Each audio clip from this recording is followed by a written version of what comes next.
Hello traders, this is a technical analysis video for Kaspa. Kaspa has made a few amazing days and it almost reached my target perfectly.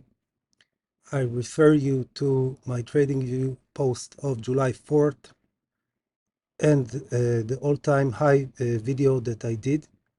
I was expecting Kaspa to land between the 1 and the 1272 fib retracement, and my target was 15.6. Kaspa made it to 14.8. Now we have to ask ourselves two questions. First question is this the end? And the second question is derived of the answer to the first. If it is the end, or if Kaspa is pulling back, where should I position myself for continuation? About the first question, I'm not at all sure, because I'm not sure that Kaspa is finished yet. When a coin begins trending up, usually it attracts a lot of attention, and nothing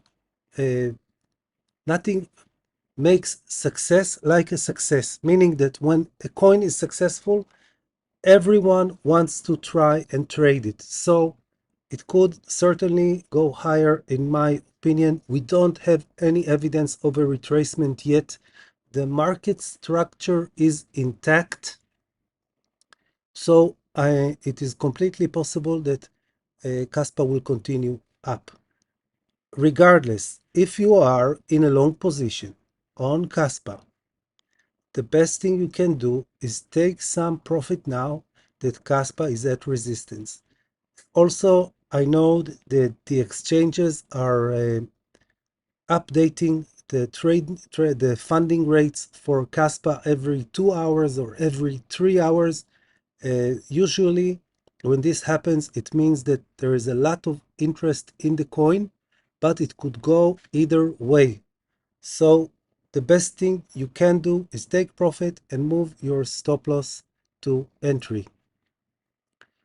If Kaspa is going to pull back, which is not entirely sure, because if we go by the fractals, the orange is the ADA fractal and the blue is the phantom fractal, you can see that we are talking about a short period of consolidation below resistance before another push up.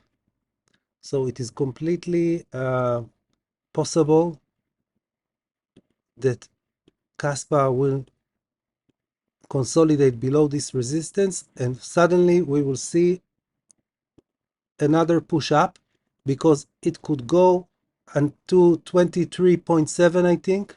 Yeah, 23.7 cents with no problem, and I wouldn't even consider it parabolic.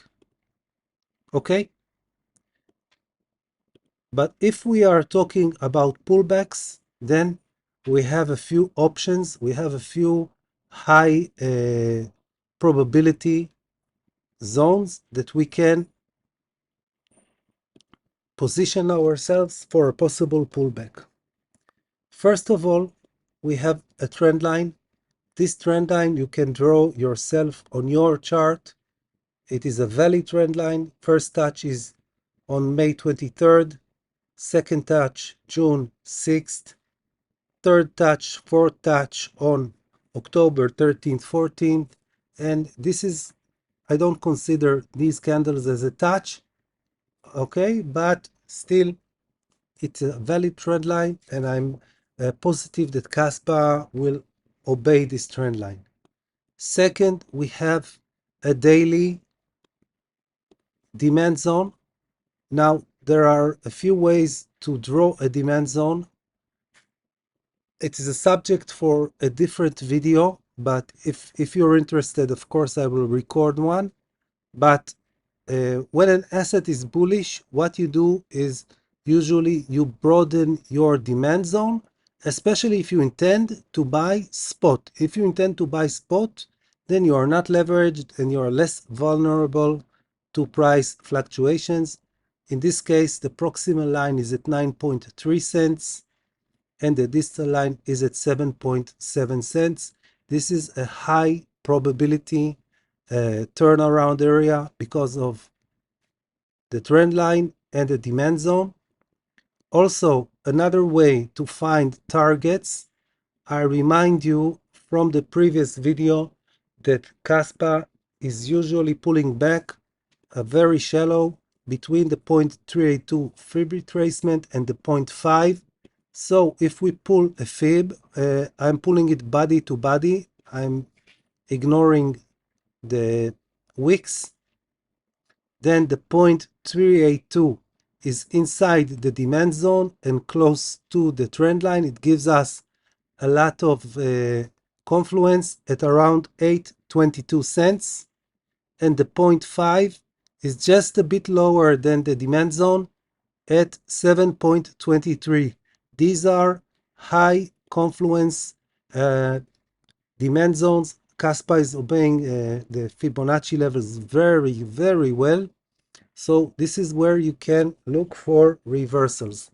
But it is by no means sure that this is it.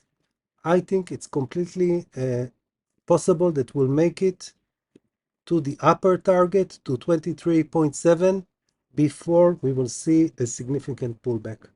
That's all I have for you on Kaspa. I hope it helps, and I will see you in the next video.